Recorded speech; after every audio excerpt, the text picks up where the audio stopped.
Hello everyone and welcome to segment 3 of Columbia School District's tutorial for Google Classroom. And in this tutorial, we're going to take a look at communication and professionalism. This is going to be a much shorter video than the previous one. So let's get started. So the first thing I want to take a look at is how your profile in Google, actually overall in Google and Google Classroom should look.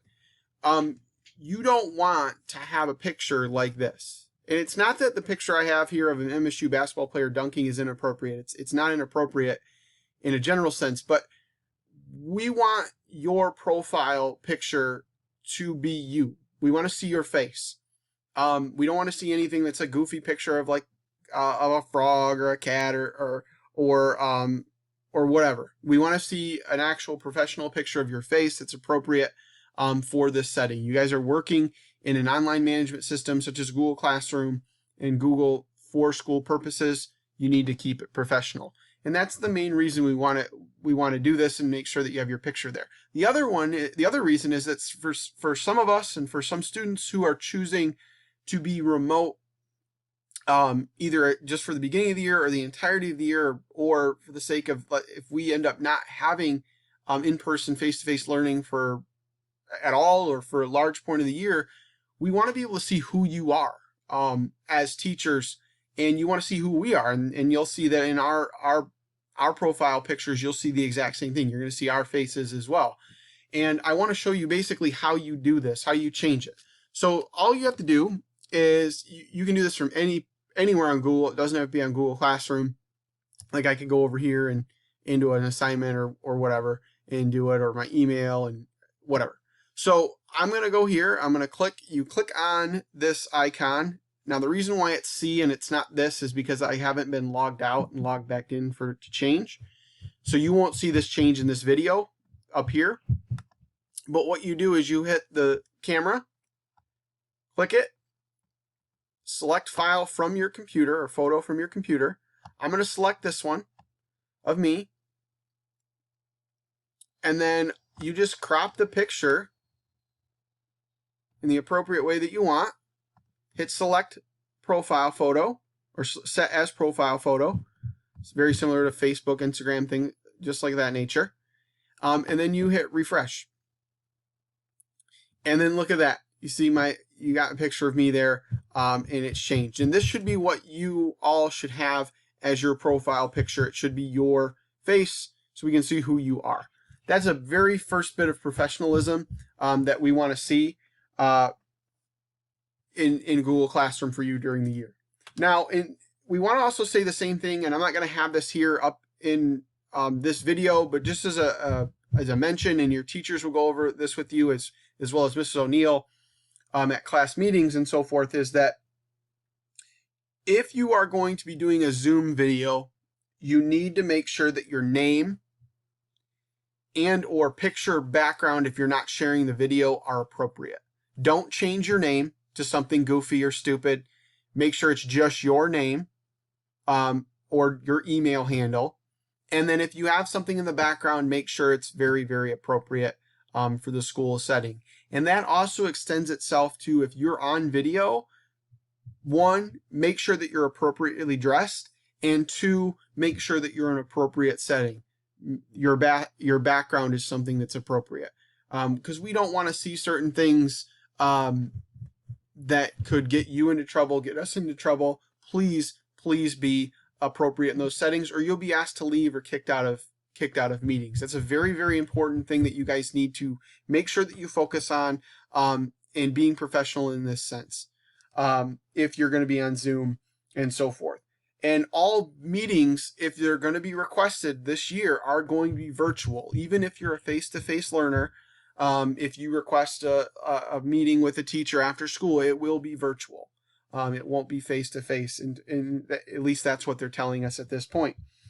Now, the second part of this video I just want to go through is, I clicked the wrong link here, or tab, is just how to email. Some basics. In terms of timing, don't immediately expect the teacher to get back to you within 5 seconds. It's not texting, okay? Please give them time to respond. It may be 5 minutes, it may be an hour, it may be a day. Give them at least 24 hours to respond to an email for them to get back to you. Don't just bombard them with emails if they're not getting back to you immediately.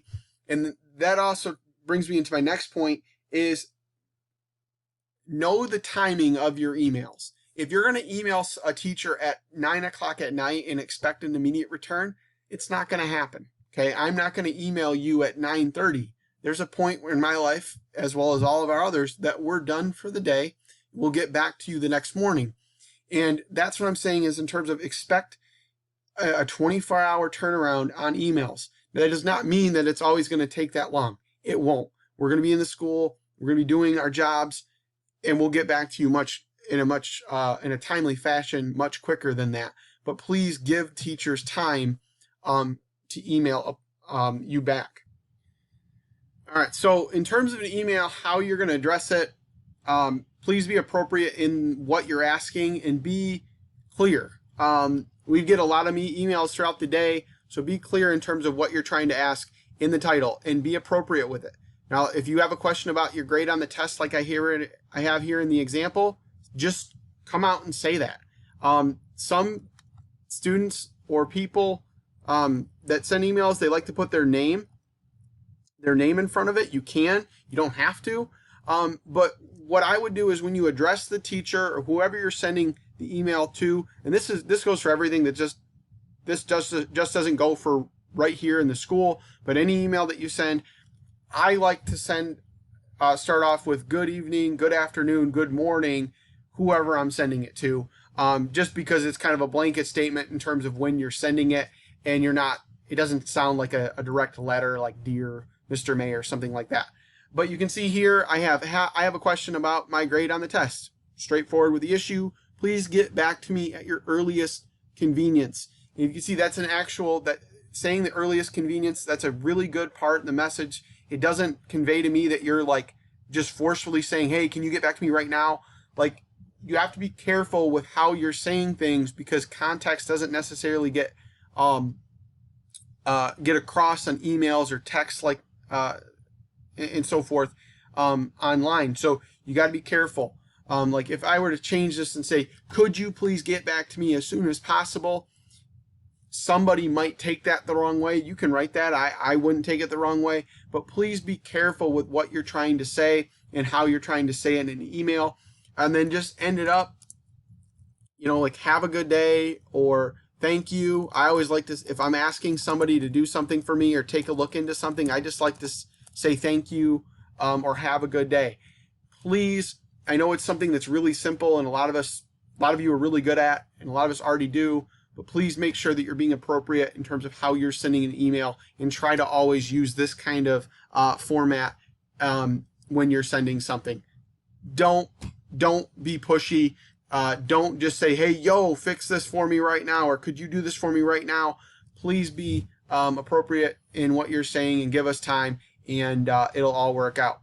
All right, guys, have a good one. I'll see you in the last section of the tutorial in a little bit.